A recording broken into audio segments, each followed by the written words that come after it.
एक सिंपल सा सवाल पूछता हूँ, हेल्थ अगर पैसे से मिलती तो दुनिया के सबसे हेल्दी लोग बिलियनियर्स होते। अगर हेल्थ सिर्फ नॉलेज से मिलती तो हर डॉक्टर ओलंपिक एथलीट होता। और अगर हेल्थ सिर्फ मोटिवेशन से मिलती तो हर साल जनवरी में जिम भरते और फरवरी में खाली नहीं होते। लेकिन रियलिटी कुछ और ही है। हम सब ने ऐसे लोग देखे हैं जिनके पास लग्जरी जिम है, पर्सनल ट्रेनर है, प्राइवेट शेफ हैं, लेटेस्ट सप्लीमेंट्स हैं, हर हेल्थ टेस्ट्स अवेलेबल हैं, फिर भी बॉडी उनकी साथ नहीं देती। और दूसरी तरफ एक ऑर्डिनरी इंसान जो शायद कभी जिम भी नहीं गया, रोज पैदल चलता है, अपना काम करता है और 65-70 साल के एज में भी रिलेटिवली एक्टिव होता है। तो सवाल ये है, आखिर डिफरेंस है कहां? पैसा, नॉलेज या फिर कुछ और? आज के अगले कुछ मिनट्स में मैं तुम्हें कोई डाइट प्लान नहीं दूंगा, कोई मैजिक एक्सरसाइज नहीं बताऊंगा। मैं सिर्फ एक चीज करूंगा, हेल्थ को देखने का तुम्हारा नजरिया बदल दूंगा। द बिगेस्ट इल्यूजन, मुझे लगता है हम सब एक इल्यूजन के साथ बड़े हुए हैं। बस थोड़ा और कमा लूं, फिर हेल्थ पे ध्यान दूंगा, बस प्रमोशन मिल जाए, बस बिजनेस सेटल हो जाए, बस बच्चे बड़े हो जाएं। सच बताओ, जिस इंसान के पास आज 50 लाख रुपए है, क्या उसके पास स्ट्रेस कम है? जिस इंसान के पास करोड़ों की कार है, क्या उसकी स्लीप ऑटोमेटिकली इंप्रूव हो गई? जिसने सबसे महंगा जिम ज्वाइन किया, क्या वो हर सुबह उठकर वर्कआउट करने लगा? नहीं, बिल्कुल नहीं, क्योंकि पैसा चॉइसेस बढ़ाता है, लेकिन डिसीजंस आज भी तुम्हें ही लेने पड़ते हैं। इसलिए मैं कभी किसी सेलिब्रिटी की बॉडी देखकर इंप्रेस नहीं होता और ना ही उन्हें जज करता हूं, क्योंकि कैमरे के पीछे की लाइफ हम नहीं जानते। हमने कई एक्टर्स को रोल के लिए एक्स्ट्राऑर्डिनरी ट्रांसफॉर्मेशन करते देखा है और फिर कुछ सालों बाद उनके वेट को बढ़ते हुए भी देखा है। हमने singers, comedians, business leaders, politicians, हर फील्ड में लोगों को हेल्थ स्ट्रगल से गुजरते हुए देखा है।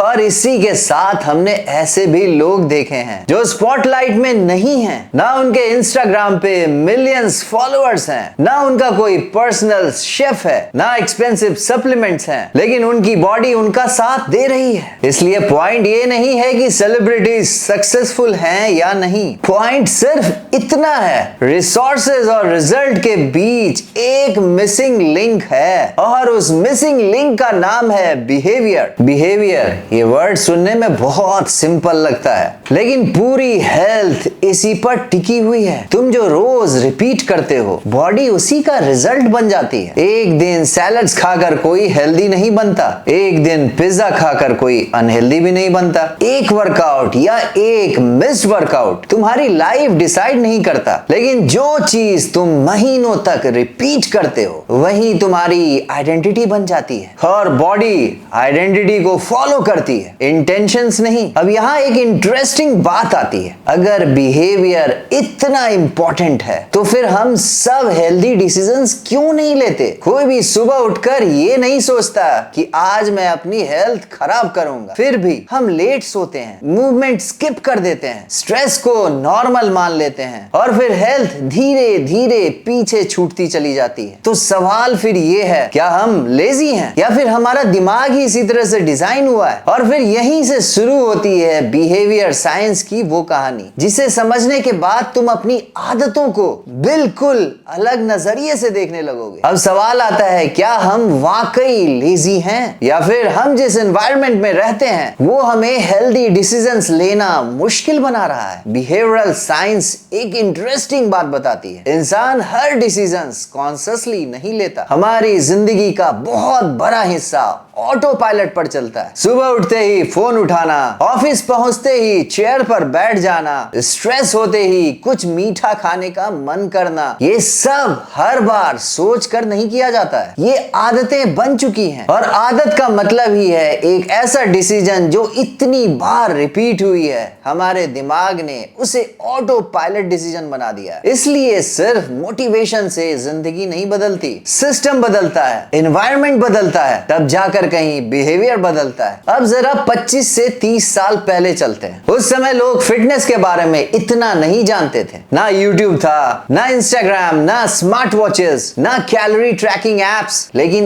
एक चीज थी, मूवमेंट। स्कूल पैदल जाना, मार्केट पैदल जाना, बाहर खेलना, घर का काम करना। मूवमेंट एक्सरसाइज नहीं थी, लाइफस्टाइल थी। आज नॉलेज पहले से कहीं ज्यादा है, लेकिन मूवमेंट पहले से कहीं कम। खाना ऑर्डर हो जाता है, मीटिंग्स चेयर पे होती है, एंटरटेनमेंट सोफे पर होता है, शॉपिंग फोन से हो जाती है, और दिन का बहुत बड़ा हिस्सा बैठे बैठे निकल जाता है। तकनीक ने हमारी जिंदगी को आसान बना दी, लेकिन बॉडी को चैलेंज देना कम कर दिया। सोचो अगर तुम्हारे घर का हर काम कोई और कर दे, लिफ्ट हमेशा अवेलेबल हो, कार हर जगह ले जाए, और दिन भर स्क्रीन ही स्क्रीन हो, तो बॉडी को मूवमेंट की जरूरत ही महसूस कब होगी? प्रॉब्लम ये नहीं है कि हम एक्सरसाइज नहीं करते हैं। 1 घंटे का वर्कआउट बाकी 23 घंटे को इरेज नहीं कर सकती। बॉडी सिर्फ जिम के 60 मिनट्स नहीं देखती है, बॉडी तुम्हारे पूरे दिन का पैटर्न देखती है। इसलिए कुछ लोग जिम जाने के बाद भी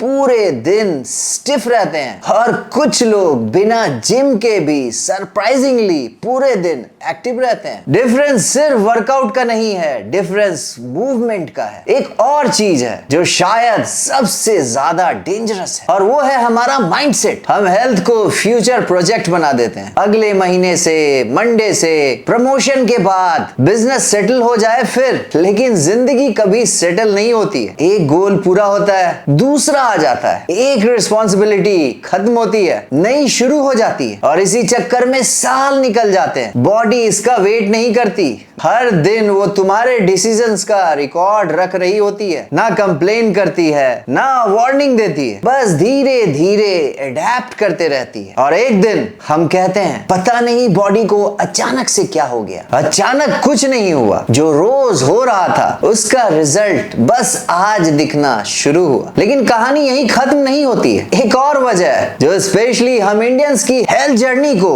बहुत डीपली अफेक्ट करती है, और वो है हमारा सोशल इन्वायरमेंट। कभी सपोर्ट करता है, कभी बिना जाने ही हमें डिरेल कर देता है। एक और चीज है जिसके बारे में बहुत कम लोग बात करते हैं, और वो है फैमिली। गलत मत समझना, मैं फैमिली के खिलाफ बिल्कुल नहीं हूं, लेकिन कभी कभी प्यार के नाम पर, कंसर्न के नाम पर हम अननोइंगली एक दूसरे की हेल्थ जर्नी को डिरेल कर देते हैं। जरा सोचो, तुमने डिसाइड किया कल से सुबह वॉक पर जाऊंगा, घर से आवाज आती है इतनी सुबह क्यों उठ रहे हो, संडे है, थोड़ा और सो जाओ। तुमने हेल्दी खाना शुरू किया, हर एक दिन से क्या होगा, मिठाई खा लो। जिम जाना शुरू किया, बॉडी बना के क्या करोगे? अपने काम पर ध्यान दो। ये सब बातें बुरी नीयत से नहीं बोली जाती, ये सब सिर्फ पुरानी सोच का हिस्सा होती है, और धीरे धीरे हम खुद भी उन्हें सच मान लेते हैं। एक दिन वर्कआउट स्किप करते हैं, फिर दूसरा, फिर तीसरा, और फिर एक दिन हेल्थ प्रायोरिटी लिस्ट से ही गायब हो जाती। लेकिन सच बताऊं, सबसे बड़ा प्रेशर फैमिली का नहीं है, सबसे बड़ा प्रेशर हम खुद बना लेते हैं। हम रोज अपने आप से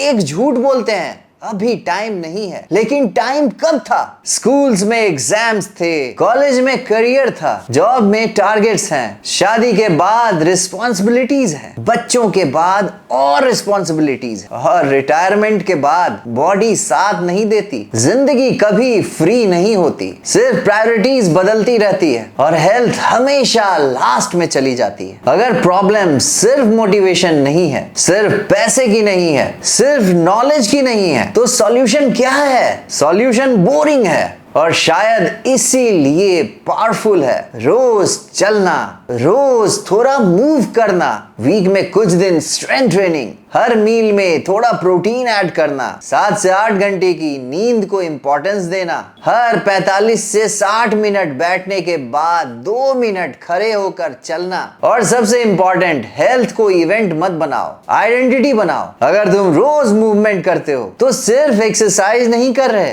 तुम अपनी बॉडी को सिग्नल दे रहे हो मैं अभी भी जिंदा हूं और मुझे मूव करना है। बॉडी इसी लैंग्वेज को समझती है, कैलोरीज की लैंग्वेज बाद में आती है। अब मैं तुमसे एक अनकंफर्टेबल बात कहना चाहता हूं। हेल्थ किसी को गिफ्ट में नहीं मिलती, ना सेलिब्रिटीज को, ना डॉक्टर्स को, ना ट्रेनर्स को, ना बिलियनियर्स को। सबको रोज अर्न करनी पड़ती है, और अगर तुम उसे किसी दिन इग्नोर करते हो तो बॉडी भी उस दिन को इग्नोर नहीं करती। बॉडी सब याद रखती है, हर वॉक, हर स्लीपलेस नाइट, हर वर्कआउट, हर स्किप्ड वर्कआउट, हर डिसीजंस। बॉडी आर्गुमेंट नहीं सुनती, बॉडी सिर्फ एविडेंस देखती है। मैं चाहता हूं आज के इस वीडियो के बाद तुम सिर्फ एक चीज लेकर जाओ, अपनी हेल्थ का वेट मत करो, उसे शेड्यूल करो, क्योंकि जिस दिन तुम्हारे पास अपनी हेल्थ के लिए एक्स्ट्रा टाइम होगा, हो सकता है